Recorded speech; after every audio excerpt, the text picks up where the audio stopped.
نہایت رحم فرمانے والا ہے۔ اور البتہ تحقیق ہم نے تم کو پیدا کیا، پھر ہم نے تمہاری صورت بنائی، پھر ہم نے فرشتوں سے کہا کہ آدم کو سجدہ کرو، تو ان سب نے سجدہ کیا سوائے ابلیس کے، وہ سجدہ کرنے والوں میں شامل نہ ہوا۔ اللہ تعالیٰ نے اس سے پوچھا تجھے کس چیز نے روکا کہ تو سجدہ نہ کرے جبکہ میں نے تجھ کو حکم دیا تھا؟ بولا میں اس سے بہتر ہوں، مجھے تو نے آگ سے پیدا کیا اور اس کو مٹی سے بنایا۔ فرمایا بس اتر جا، تمہارے لیے یہ جائز نہیں کہ تم یہاں تکبر کرو، نکل جاؤ، یقیناً تم ذلیل ہونے والوں میں سے ہو۔ بولا مجھے اس دن تک مہلت دی جائے جب سب لوگ دوبارہ اٹھائے جائیں گے۔ فرمایا یقیناً تو مہلت دیے جانے والوں میں سے ہے۔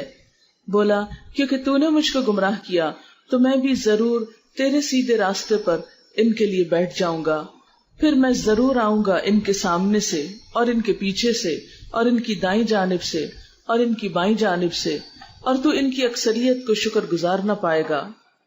فرمایا نکل جا یہاں سے، مذمت زدہ، دھتکارا ہوا، ان میں سے جو بھی تیری پیروی کرے گا میں ان سب سمیت جہنم کو ضرور بھر دوں گا۔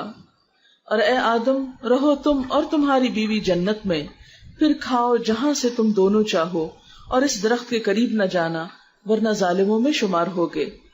پھر شیطان نے ان کے دل میں وسوسے ڈالے تاکہ ان کے جسم کے وہ قابل شرم حصے جو ایک دوسرے سے چھپائے گئے تھے ان کو ایک دوسرے کے سامنے کھول دے، اور کہنے لگا تمہارے رب نے تمہیں نہیں روکا اس درخت سے مگر اس لیے کہ کہیں تم فرشتے نہ بن جاؤ یا کہیں تم ہمیشہ رہنے والوں میں سے نہ ہو جاؤ۔ اور ان کے سامنے قسمیں کھانے لگا کہ میں تو تمہارے خیر خواہوں میں سے ہوں۔ پھر آہستہ آہستہ دھوکے کے ساتھ اس نے ان کو پھسلا لیا۔ پھر جب دونوں نے درخت کا پھل چکھا تو ان کے سطر ایک دوسرے کے سامنے کھلنے لگے اور وہ اپنے جسم پر جنت کے پتے چپکانے لگے۔ ان کے رب نے ان کو پکارا کیا میں نے تمہیں اس درخت سے روکا نہ تھا اور میں نے تم کو کہا نہ تھا کہ شیطان تمہارا کھلا دشمن ہے؟ وہ دونوں بول اٹھے اے ہمارے رب، ہم نے اپنی جانوں پر ظلم کیا، اگر تو نے ہم کو معاف نہیں کیا اور ہم پر رحم نہیں فرمایا تو ہم ضرور خسارہ پانے والوں میں سے ہو جائیں گے۔ فرمایا اتر جاؤ، تم میں سے باز کے دشمن ہو، اور تمہارے لیے زمین میں ٹھہرنا ہے اور ایک وقت تک فائدہ اٹھانا ہے۔ فرمایا اسی میں تم زندہ رہو گے، اسی میں تم کو موت آئے گی اور اسی سے تم پھر نکالے جاؤ گے۔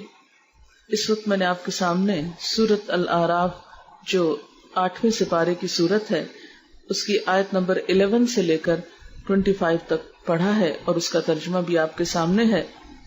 اللہ سبحانہ وتعالی ہم سب کو ہماری تخلیق کے بارے میں، ہماری پیدائش کے بارے میں اور اس دنیا میں ہمیں پیش آنے والے امتحان کے بارے میں بتا رہے ہیں۔ بات یہ ہے کہ جو انسان ہوش سنبھالتا ہے تو ایک خیال اس کو ضرور آتا ہے کہ مجھے کس نے بنایا۔ آپ نے دیکھا ہوگا کہ بچے جب بولنے کا آغاز کرتے ہیں یا بالکل شروع میں بولنے لگتے ہیں تو ہر چیز کے بارے میں پوچھتے ہیں یہ کیا ہے، یہ کیا ہے، یہ کیا ہے۔ پھر تھوڑا اور سمجھدار ہوتے ہیں تو پوچھتے ہیں یہ کس نے بنایا ہے، یہ کس نے بنایا۔ تو اسی طرح ہر بچہ جب شعور کی حالت کو پہنچتا ہے تو اس کو یہ خیال ضرور آتا ہے کہ مجھے کس نے بنایا ہے۔ چونکہ الحمدللہ ہم سب مسلمان ہیں، ہم سب کو بچپن سے ہی بتا دیا گیا ہم سب کو اللہ تعالیٰ نے بنایا ہے۔